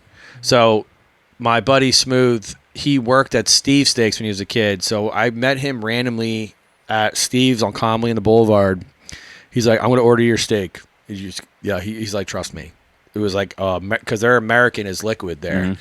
It was a Whiz American without, obviously, but the double cheese with that, the cheddar with the melted American. Oh, bro, it moved itself up the ladder for me. Like Steve's is probably the number 3 for me. Steve's used to be Alyssa and I's like go-to spot no matter what time of day when we come back from travel on a flight. The original one. So we drive like a few more. I got crucified last week. All the way to Comley? Yep. So I got crucified for last week for saying what the Northeast is and what's not. North and a little bit of East, whatever direction we're oriented in right now is where I went. The original shop. And but they do something that like sometimes I'm in the mood for is like it's slabby. Yeah. The meat's like slabby. Yeah. What do you prefer? Chopped or slabbed? Chopped. Really? Yeah. I see. I can go either way, but all my favorite ones are slabs. Okay. Because my number 2, people are gonna bash the shit out of me for this, only because I like their hot sauce on it. Geno's. Really? Yeah. As an OG, born and raised, left, come back. Geno's is your go-to. So it's kind of nostalgic too. My sister used to take us there when we were kids, when we lived up in Bucks County. And that's how I learned how to drive in Philly. Like when I first got my license, when I was practicing, she let me drive down there. And that was imprinted in my brain. So that's the only place I knew how to get to. Wow, from she Bucks loved County. you. Yeah. To let you drive at least that intersection and be like, all right, get out now. Yeah, she let me do it all. And she listens to the podcast too. So that's my sister Joanne. She actually helped me through a lot of things, like helped me with music and everything. But she literally let me drive there. And I had a really good memory when you drive somewhere. If I physically drive there one time, I remember how to get there. Yep, agree. So all my friends, all the time, we would get Pat to Geno's because that's the only place I know how to get to. No, that makes sense. That makes sense. sense. You're like, all right, here we go. You ready to get in the car, but you only really know how to go one way. Yeah, It's like a exactly. detour, and you're like, yeah, that was before camera phones. Like you had to print out MapQuest. Sure. Remember that shit? And when you miss a turn, you have no reroute. Yeah, You're done yeah. for. you gotta have the reverse directions. Yeah, you're screwed, Yeah. bro. So that was the only place I really knew how to get to. And so they're number 2, Geno's. And I'm a sucker for hot sauce on cheesesteaks. I've never done it. Well, it seems like you're a kind of I eat it the way it comes kind of guy. Depends. Yeah. Okay. Yeah. Cooper Sharp onions. Yeah. That's it. Fuck, eat those fucking onions. Eat the fucking onions. But no, that was my first cheesesteak I ever had, actually. It was Geno's in November 2014. And you like liked right it after still? Thanksgiving. I went really late at night, and it wasn't my favorite experience. But Okay. It's all subjective, yeah. right? So there's something on that menu at Geno's that will blow your mind. And everybody hates on me for it. Even the Italians of South Philly, they think I'm an idiot. The meatball sandwich at Geno's. Really? Ben? Yep. These things are house-made meatballs, or where no one knows where they come They're from? handmade. Really? Yeah. Yep. So that's the sleeper sandwich to Yes. get at Geno's. Yep. Maybe in the city, the biggest sleeper of all time, a meatball. Oh, I want to go there. We could talk about it, though. 2 in the morning, 3 in the morning, that's the best meatball sandwich you're going to find. 1,000%. All right, fair. My favorite cheesesteak and meatballs come from Angelo's. So I've never had any of their food. So I can't really. We got a lot of hanging out and content to make. Yeah, I'm down. I'll come off keto for these videos, so I'm down. I'm down to cheat. Obviously, I need to lose 20 pounds. I can do whatever we want. You too. That means Yeah, you're Ben. prime and ready to go. I'm down. Yeah, Ben. Absolutely. So first time me and Ben ever really hung out. Right, it was John's pre-bachelor party, the year before his actual bachelor party. We all went to Ocean City, Maryland. I can only go for a day, right, because I had to work. First, I cheated that whole day. Right, me and Ben we partied at Secrets all day. Went back to like recoup, right? Let's fall asleep on, take the rejuvenation nap. drink, Yeah. So I wake up before everyone. I grab a Twisted Tea light out of the fridge. I'm like, Ben, you up? You want a tea? Yup. I was like, oh, this might be my best friend. Tossed him a tea. We drank together and waited until everybody woke up, and then we went out. And it's the same thing goes now. He rarely says no. I think he said no to me one time, and it was like recently. I was like, what? You're like, what? Excuse me? I was like, what? I was like, I never knew you knew that word. I never heard him say no in his life.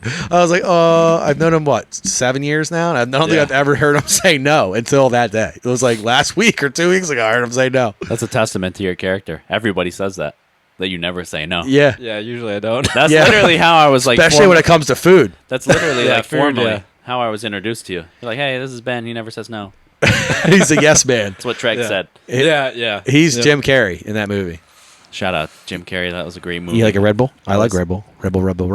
Mouth is moving all fast. Facial expressions. All right, so let's dive back into your page. Okay, so it looks like from my angle and like deep diving on your stuff, you kind of go to like local spots. It's all about the page is all about supporting local. Yeah. The only time like I slack, which is understandable, about like supporting local is a grocery store. Shout out Wegmans. I'm a Wegmans loyal. I'll fight anybody for Wegmans. Has my keto bread. So okay, so you use Ezekiel bread? No. Sola. Okay, you probably can't use Ezekiel bread, actually. Yeah, it's way too many carbs. 2 carbs per slice in Sola bread. Oh, yeah, no, there's like 16. Yeah, it's a lot. Okay, yeah, you can't even use the ancient grains. Nah. But yeah, so as far as like the page, if you're ever to pitch it to someone and talk about what Pancakes is, it's a community-based page that focuses on supporting all things local. Yeah. And we partner with nonprofits and local organizations that we believe in. That's down flat what Pancakes is about. That's who needs the money. You know what I mean? If I ever had a business, I would want the goal is just to be someone that I would want around. You know what I mean? So we just try our best. That's where the best food is. That's where the best conversations come from. There's no connection to big chains or big corporations. You know what I mean? There's no mom and pop store. There may be back in the day, but that's lost over time. At least in my experiences. So I came from a place that was just full of chains, right? As I mentioned before. But supporting locals is everything. It's our main mission, along with adopting all the animals. Yeah, I love that. How do you not have a house full of animals? Not yet. We just need a little bit bigger of a house. Yeah. But support. It's really important that local businesses are the backbone. Whether it's food, right? Food, I'd probably put number one. Like a culinary scene is the ultimate backbone of a community, right? The art scene, the music scene, the fashion scene, all of those things. Speaking of fashion, I got my Pancakes crew neck. Shout out for that. I hope you rock it with pride. I really am proud of them, Pancakes University. Yeah. But no, this is just, we have to support the backbones of our community, and that's what gives our community character. We have to keep those things around. And like, think of the businesses that and especially in times like COVID and whatnot, those things just come and go. They're struggling the way it is, yet alone anything going on with the U.S. dollar, COVID, anything like that. That shuts the world down. A lot of them are just walking on a tightrope the way it is. Yeah, it's important to support them and support their dreams. You're supposed to do the golden rule, right? Yeah, you support others the way you want to be supported. Like if I have my podcast, I plan to open my podcast back up. Like if I asked you to come on, it's just I don't expect you to. No, I'm on there. That's just like what you do. Yeah. You just do right by others. You know what I mean? And that's I actually love that because that's kind of like what I do now. Yeah. You know what I mean? Especially with young talent, right? So, I got to DJ with this kid the other night. He opened for me, and he had a lot of friends there. And I heard him open, real clean DJ, clean mixing. You could tell he was a little rough around the edges, but I was like, you had a lot of friends coming? He's like, yeah, like 20, 25 people. I was like, all right, cool, man. He's like, I'll go on 11:15, 11:20. I'll play till like 12:20, 12:30. Then we'll go back and forth so your friends can hear you play main time, And, I've done that with a couple younger DJs, and I see so much talent in this younger guys coming up, and they're always like, yo, can you mind like showing me how like you do some of the things you do? And like I'm not like trick scratcher or all these crazy things, but one thing that I will say that I'm good at is mixing records. Like I can mix them cleanly. Like you can't tell where the song ended and the new song began, And these kids want to learn that, which, I'm down to teach them because like I want to give back. I want to give back to the culture. In your position, it's like the analogy I would put up is like you're always sending the ladder back down. Yeah. You can't just make it to the top and that's it. You know what I mean? J. Cole says a couple lines that I won't repeat on here, but you can repeat it. Nah. But it's just essentially like, what good is first class if like the people around me can't sit in first class? You know what I mean? It's like you have to bring up the people around you. That only comes around. That just comes back 360 all the time anyway. Facts. So you don't do it based off of that. You know, you do it because that's the right thing to do. Yeah. That's the right thing to do, not like for you, for your family, for the people who raised you. You give back in any other way. That doesn't mean me giving you something or me buying something for your business. Like you spit game, give free advice, you know what I mean? Things like that. Like let people get in the spotlight. Yeah. And you hand the ladder back down and bring those up around you. Yeah, man. Because then you just go down as a selfish fuck. You know what I mean? You don't want to do that. It depends how you want to portray yourself. You know, I guess it's all like perspective. Like if you weren't introduced to certain situations or gone through certain hardships or something, maybe it doesn't resonate with you. Maybe you're just not that kind of person. Yeah, for sure. So earlier you put up a thing on Instagram, a question thing. Did you get any cool responses? No, well, there was one response that mattered to me that I picked because there was a bunch of other things I didn't want to like have framed a certain way if I brought it up. But the one question that was important to me was we were supposed to tell each other on the podcast what Ben meant to us. Oh, okay. So that was from John. I knew that. I knew that was coming. Oh, okay. So one thing I will say, you're the guest. I'll let you go first. All right. So in the short time of knowing this, chiseled out statue of a perfect human being, we already touched on it. I'll just go right into it. We already touched on it. Dude's down for anything. Yeah. So what, we only hang out like 2-3 times, see each other in the gym, chill. Just you got a unique energy about him. So there you go, John. There's my answer about Ben. He's just a stand-up quality guy who's down to do anything. Yeah, and I'm kind of going to go down the same route. I had LASIK eye surgery in 2019. Ben picked me up and literally had to take care of me, and that's when I knew like I had like a really good friend because like I was like emotional. I couldn't see. I was freaking out. He went to the store and bought me all these sleep aids so I could try to go to sleep. And he brought tea over and like they stayed downstairs until I woke up and was comfortable enough to say they could go. You know what I mean? And that was like true friendship right there. And that's where I'll have a friend for life. He can move away and I'll always be there for him. Why are you like that? I don't know. Do you ever think about it? Or is it just such first nature that that means you have some kind of like great upbringing? It has to be from your upbringing. You have role models. Yeah. Yeah. I mean, I would say like maybe like just my parents. Everyone says like they're super nice and they just like same thing like you were saying like treat people how you'd like to be treated. I always had like older kind of like role models. My like best friend that lived across the street from me was older than me and like looked out for me and everything. So I just felt like anything I could do to like like thank him or just like be there for him because he does like still does like lots for me, looks out for me. I just felt like that was like my responsibility. Nice. Yeah, he's a caretaker, it seems. Yeah. So Ben, you listen to the show every week. I always ask the guests if they have any questions for me. Yeah. So we're gonna put the host role on you for a second. Do you have any questions for him? Yeah, I actually do. Are you a car guy? Carhartt? Cars? Like, do you like cars? No, I like my truck and don't know much about cars. Okay. However, I like looking at tricked out Toyotas. Interesting. One of my main homie is a car guy. You met John. John, yeah. John 570. Yeah. On Instagram, he has a really tricked out, like, I don't want to get the model number wrong, but like a Jeep WK2 tricked out 5.9er tents on the top, like things on the back, like shit hanging off the sides. So he's like really getting into that. But no, I'm not personally a car guy. Because I would come across Instagram posts of like old Ferraris and stuff, and then like I'd see like the pancakes and stuff. So I was like, maybe this dude's like, okay, so I have you probably have seen that maybe on like Hidden New York if you follow that page. I don't know. You like one thing on your Explore page. It messes up your whole algo. Yeah, dude. You know what I mean? So what I'll do, I'll algo bomb people all the time. In the morning, it'll be like 5 a.m., right? I'm in the crane or like going up in the crane or whatever. I'll just send people like koalas, like baby bears and like real human babies crying. You know what I mean? And I know that their fucking Instagram is destroyed for the next 3 days until you straighten that shit out. Yeah. And sometimes I'll send it before bed. I'll be like, here you go, buddy. It's like some kind of sick prank video or whatever. Just algorithm. Mine's all raccoons. I'm a big raccoon lover. Well, now mine's gonna be too because you know this thing hears you. Yeah, That's why we have to if there's a raccoon on yours tomorrow, that makes you a screenshot. Red Bridge, and he lives in Conshohocken. I got you. So I asked you if you had any questions for me. Do you have anything? Yeah, I think the important question is I was listening to a podcast like 3 days ago, and I really resonated with this. So I wanted to ask you. Do you believe in role models?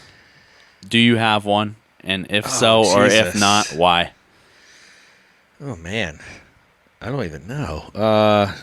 Role models. I don't know if I have a specific role model, because there's a lot of people in my life that I'm so lucky to be around. Is like their work ethics and stuff like that. So if I had to pick like one person, it's probably cliche to say, but like my dad. My dad, he's 91 years old. He has 2 families. Yeah, I have an older brother that's 62 years old. You know what I mean? And then my mom only had me and my brother. So I have a pretty big family. So he split his time between both families and like did everything he could, for anybody, for all of us. And I think that's where I kind of get my like I'll help anybody kind of deal, because my dad was kind of the same way. Like, you need $5, we'll loan you $5. Whatever. If I don't get it, I don't get it. You know what I mean? Whatever. Something like stupid stuff like that. But also his work ethic and like his way of living. Like, my mom was sick growing up, so my dad would work a night shift, come home, and to let us have a life, he would take care of my mom and then barely slept. So I think that's why he sleeps all the time now. He sleeps making up all day long. It's like, he's just tired, man. Like, that bull is tired, So if I had to pick a role model, it would definitely be my dad. I know it's cliche, but his work ethic was like nothing else, man. It didn't seem like he was ever lazy. Like, now he's kind of lazy, but he deserves it now. But yeah, it has to be my dad. Has to be. I came loaded with 2 questions. Okay, just good. Because this one's the easy layup, because that's sometimes a deep one. Yeah. The easy layup is the relationship with the Phillies, for the people who don't know, who will be listening on my end. And how can they find you? Oh my God, man. So I'll actually tell the quick backstory of how I even got this dream job, right? Because I don't think I've ever said it. Have I said it, Ben? Ben's listened to every episode. Besides Nines, beside episode 1, have I ever mentioned it? I think probably that was the first time you like went into like more detail about it, and then it was for the people that are new to listening, and obviously, hopefully, you're following. I was working at a charter school for like 3 years. They wouldn't give me a raise, so I switched jobs to Penn School of Medicine, like we were talking about off air. Hated it. I was like, the money was great, but I hated it, And then my buddy, one of my best friends, DJ 9, got a call that the Phillies were looking for a DJ. And he was like, dude, what do I do? He just got a call. He's going to be Paulie D's like opening DJ, traveling all the time. Didn't know what to do. He's like, let me see if I can get a team of guys together, So he literally got all of his friends and got me a gig with the Phillies. So I worked 2 to 3 games a month, and it's the craziest experience I've ever had in my entire life. So if people come to a game, our new setup is between section 210 and 209. Big DJ booth, you can't miss it. And I'm usually surrounded by security guards, which is cool. Makes me feel really important, but I'm not. But the coolest run of my life too, because we went to the World Series. I got to DJ a World Series game. The coolest. I can't say that enough. It's the coolest experience of my life. What game was it for the World Series? You were in center field. No, that were always like first base side. Okay. Yeah. No, I'm not.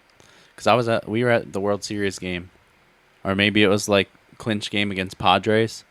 We were at a lot of playoff games. If you were there, were you there for clinch game at Padres? I was on the jumbo. I was on the Fanavision big screen out in like right that's field. What it would have been. Could have been that. Yeah, left field. Sorry, left field. Well, now it's jumbo. Now it's a jumbotron. That thing with the red light when they took a picture of it the other day coming in on the airplane was warm. I was like, I got a great picture. I'll show you when we're done. That it's gonna be so cool because now before they didn't really know what this DJ thing was going to do. They didn't know if it was going to be good. People were going to like it, but people can love it. Like, love it, man. I signed like 3 baseballs during that whole playoff run. This is like something important to bring into baseball. I'm a baseball purist. I love it. I didn't know how I was going to like the rule changes as far as like it being like a big TV thing, right? Like it's important for TV. Yeah. For it to go. But you need action inside the ballpark. And that doesn't mean just going to the outfield and going to like the kids like play center. Interactive music, because like some people come, right, you get just standing seats and just walk around, like hanging out at the ballpark to go over, and you have pretty much a live music performance live in front of you, and you just had it like incorporated pretty much with your baseball ticket. That's awesome. So being a fan this year, have you noticed a difference in the energy in the ballpark? As far as opening day, this will be our first time back in the. Well, so you didn't go last season at all. You went last season. Oh yeah, we went. A lot of times. So if you went last season, did you feel a different energy in the ballpark than you did years prior? No, I feel like a DJ is necessary. Yeah, I feel like a DJ is necessary, and I feel also since, despite the season starting how it started. I feel like it will carry over. The energy from the World Series, as you felt, like that was nuts. Like we were at all, like not all of them, but like each game, like the first 2 clinch games and the World Series. You spent some dough. It's all about who knows you, right? Yeah. So I was just lucky, circumstances and whatnot, but that energy combined with more live entertainment. And it doesn't even have to just stop there. I don't know a different idea of what can be in there, what can be in the stadium. Yeah. But like, dude, did you just see the people who just dropped the like batting cage version of Topgolf? Yeah, it's so cool. It's called Dugout. Yeah, the ball pops up out of the ground. You hit it against a simulating screen, and it tells you how far you hit it and all. Is that the one that has also like the digital pitcher? So it looks like the. That's the one I'm talking about. There is, because I think Dugout has that as well. There's like a home run version where it pops up out of the ground. I think it's the same place. Is it Katy, Texas? I think so. Yeah, it's the same spot. Is it like popping out of the ground by the in front of the plate? Yeah. You just hit, Oh, this one's like it's a pitching machine, but it's like a digital pitcher. So like, I wonder if it's the same place. It might be. That's like soft toss, right? Right. In like Japan or something, maybe. I'm not sure.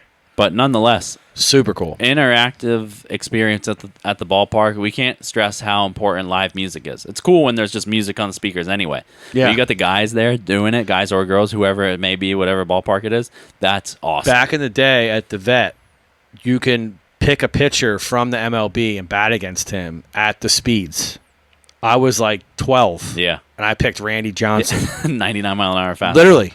You had to wear a helmet and everything when you went in there with a full cage. That's awesome. Yeah, because they were you would never be able to do that nowadays. You didn't have to sign a waiver or nothing. You just walked in. No way. Yeah. It was like $8, and you could get smacked in the head by Randy Johnson. It's like it's Happy Gilmore. I did 364 more days opening day. I did hit one though. Did you? Yeah. So like I think they throw 5 pitches, and then the first one I just put my bat out just to get the timing, and then missed it, foul tip. I was like, yeah, I foul tipped Randy Johnson.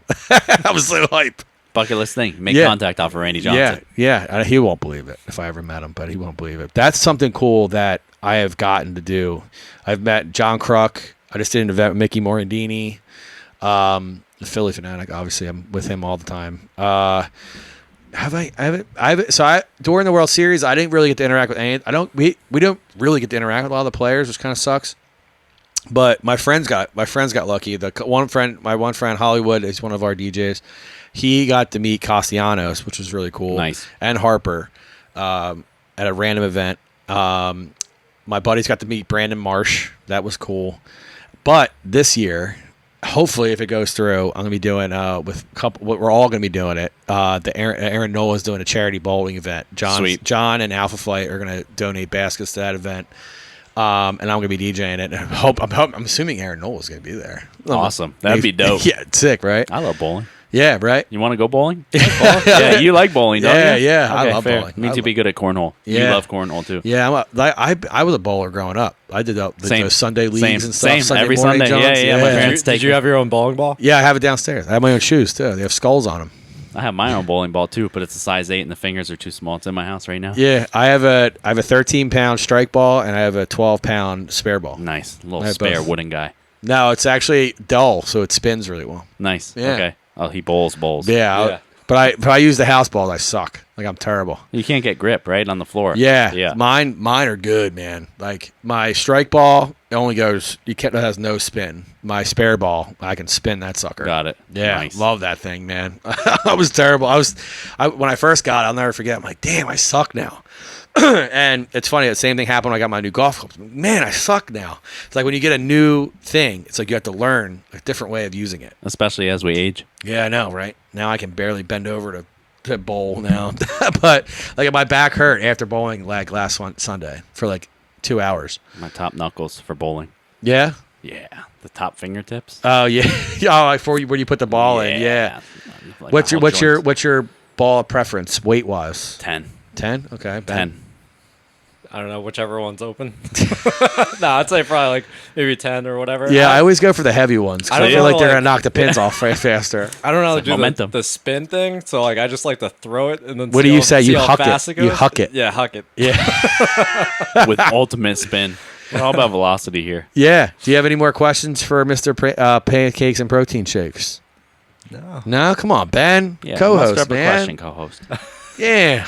I got another I found question out about for you. this like an hour ago. What's that? I found out about this an hour ago. Oh, okay. The best news, seeing you walk down the stairs. It was like It was majestic. it was literally like a TV show, and he's here. I was like, oh, let's go. That was wonderful. And he only had one sweatshirt. And he was like, damn it. This was inspired by Complex magazines. But what's your dream pair of shoes? Your number one overall, like best shoe you can. Nike like, Air if Mag. you- From Back to the Future. He's wearing them in that one. Second poster. The Nike Air Mag. I'll never own it. But I did almost. When Oh, that's the blue and gray one, the high top. The auto laced one. Yeah. Right there. Yep. So before they had the glows in auto the back. laces, they came out with that version. Because that version from the movie was there was actually people pulling on fishing line to make them look Really? like they did that. I'm a dork that knows that. But the first pair, Michael J. Fox had, I forget how many pairs that were made, but they got it was all money was being donated, and you could bid on them on eBay. At that time, Lester sold. My mom left me some money, and my dumbass bid $5,000 on a pair, and I didn't win. So that just shows you how much they went for. And second time around, did the same thing. I bid like $5,000-6,000, didn't get them.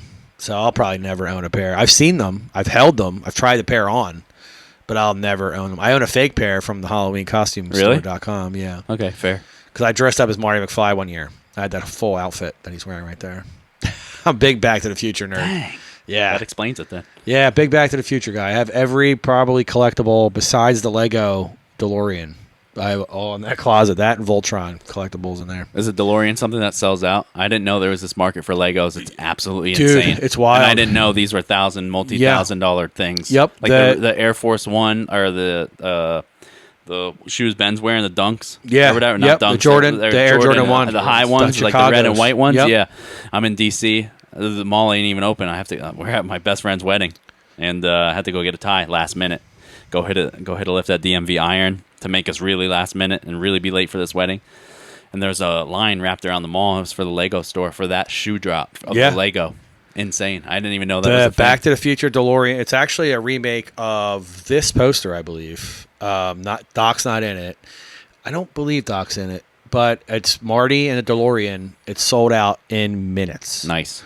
And it was like expensive because I had the Voltron one that stands like 3.5 feet tall, and that cost me $180. Really? Yeah. And I got it, thank God, because that sold out too. But the DeLorean one, I slept on it. German painter actually sent it to me. And I was like, all right, I'm going to get it. And then sold out instantly. And There now you you have can't it. even get it. There's a market for everything. Dude, it's insane. And Legos, it's crazy. Like that Voltron thing is like 15,000 pieces. I ain't putting that thing together. That's going to stay in the box. And a year you put it together. Oh, yeah. I do all the lines separate. You know who Voltron is, right? Yeah. 5 different lines coming together. So you put all the lines together, and then it forms Voltron. It all connects together. It's pretty crazy, actually, the technology that Legos have nowadays. But, yeah, I don't know. Probably never put it together. Because it's worth money. That box now, it's worth $500. Okay, maybe you don't even open it. Yeah. Mattel did a whole subscription release of the Voltron toys from back in the day. I have them in there. They're worth like each box at monthly was like, I want to say it was like $65-$70. Now it's worth like I think like $2,000 on eBay, and they're selling like for $2,000 the original because they're original Mattel quality stuff. It's like remix. Am I in the wrong business? Yeah, These shoe resale businesses. This are pair crazy. of Kobe's right here, the Undefeateds. That's my second favorite pair of shoes. I bought them used for $350 in Vegas. Used right now, I can get $700. Really? Used, and they're not even that bad of shape. Nice. Okay. Yeah, Fair. Kobe Olympics, Kobe 6-7 Olympics, another one. Poison Frogs, another one worth money. I have so much money back here. That was the original Concords, Jordans, those ones, the tuxedo ones. Yeah.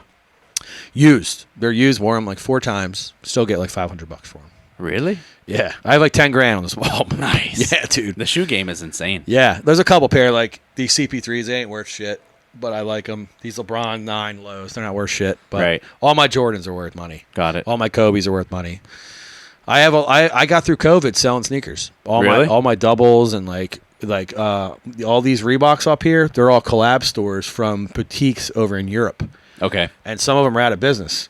I would sell my doubles or the pairs I didn't like for $100, $200 over what I paid for them. Nice. Okay. Wild, man. Yeah, that's what my neighbor in my apartment did. He was like paying for school during COVID. Yeah. That was like his hustle though, but that was crazy. Yeah. Coming home with boxes and boxes and boxes, boxes going out, boxes coming in. It's crazy, I'm like, dude, right? You're like 16 years old. How do you have this apartment and how do you have this many shoes? Yeah, I have insane. I have a pair of Jordan golf shoes, the Jordan Concord lows. That are worth $1,000. Nice. I'm afraid they're right down here. I'm afraid to wear them because Yeah. I'll never know when I need $1,000.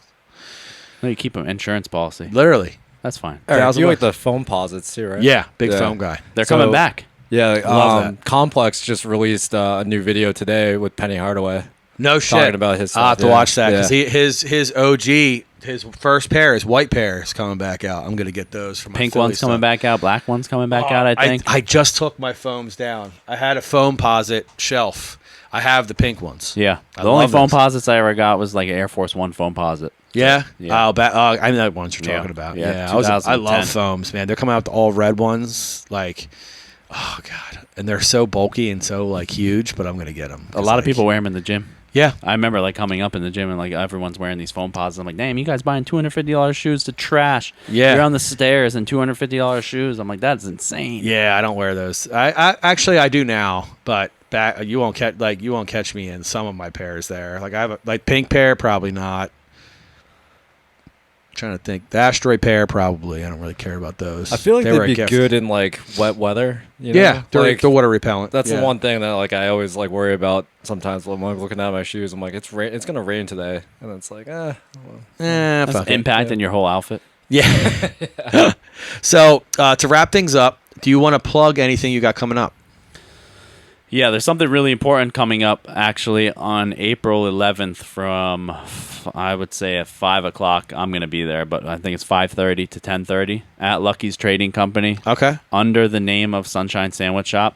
So it's going to be all evening on April 11th. Uh-huh. Leon Smashburger is coming in from Australia doing Wow. a Smashburger collab with the folks of Lucky's Last Chance.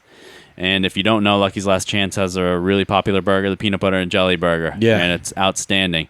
Leon Smashburger focuses on doing exactly that. Smash burgers, double patty, cheese, and a bun. They're going to be doing like a collab burger, which is a peanut butter and jelly smash burger, along with his other burger. And it's going to go to benefit... I'd have to bring it up. We'll plug it in. But it's going to benefit a resource organization for parents of NICU babies. So Wow, okay. we will. I'm drawing a blank on the name right now. Super unprofessional, but it's going to be a fundraiser for that organization, which is a local organization and focuses on getting funds and resources to families who are dealing with hardships with their kids in the NICU. So whether it be like different kind of therapies, financial help, different anything like that. It's actually gonna be a humongous fundraiser. We'll be there. We're trying to get the whole community to rally I'm around there. that. Say less. And what day is it? You know what? So it's like Tuesday, April 11th. Oh, it's so on Tuesday. April 11th. Yeah. Okay. And so I was gonna wait for Easter to pass and start really blowing it up on like Sunday night, Monday, and then Tuesday. Really try to raise That's some money. literally next week. Yeah, it's next week. Yep. Yeah, I'm there, man. Yeah. Say So less. that's gonna be at right on Ridge Ave at Lucky's Trading Company. I can't walk there.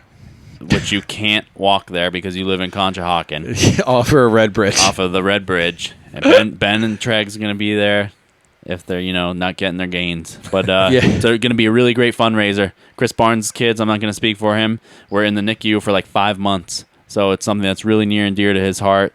Be good to see Chris, too. Yep. Chris is a really close guy of ours. It's like family. Lucky's is really close to us, like really important to us, really important to the community. All they do is donate and lead a helping hand, like to anyone who needs it. So it'd be really cool for the community to rally and put up some major dollars and just come in and just buy product, because all proceeds are going right to that organization. Yeah. So awesome. It's gonna be really important. Yeah, well, April I'll be 11th. there. Make sure after we wrap, give me all the info. I'll put it in the description for Spotify and Apple Podcasts. Sweet. I'm a little behind on my YouTube channel, but so it won't be up on that, unfortunately. But I can make a reel for it if you want. Okay. I can make a reel for it. Yeah, so sweet. I can plug it through my reels and stuff. Cool. So we'll do that. Thank you for coming on. I really appreciate it. Ben, thank you for co-hosting. Absolutely. So real quick, for the people on YouTube and the people listening, if you're not reading the description, my Instagram is at DJ Tonka _ and the page's Instagram is at Talkin with Tonka. Ben, do you want to plug your Instagram? It's Soonjoon Co. It's Okay. SEONGJONKOH. Okay. Do you want to go in the backstory of that? That's my Korean name. Okay. Really? Yeah. Okay, Yeah. nice. Yeah, I love how he did that. That's Sweet. great. What about you? Segue. You wanna- Pancakes and Protein Shakes on everything, even on YouTube, because we're starting to cause a little stir over there. Ooh. Yeah, a little YouTube action, a little horizontal camera work. I'm so bad with uploading to YouTube. I feel like reels work really easily. So just reel it. Don't even do the whole episode. So I don't have a lot of subscribers, but the way it's growing, it looks like you can Well, we're really gonna talk make some then. noise. We're going to talk. I Yeah. love that. All right. Well, everybody, thank you for tuning in. I really appreciate it. This episode will be out Thursday, 8 o'clock. Catch you guys next week for episode 14 with Fishtown Creative. All right. See you guys later. Peace.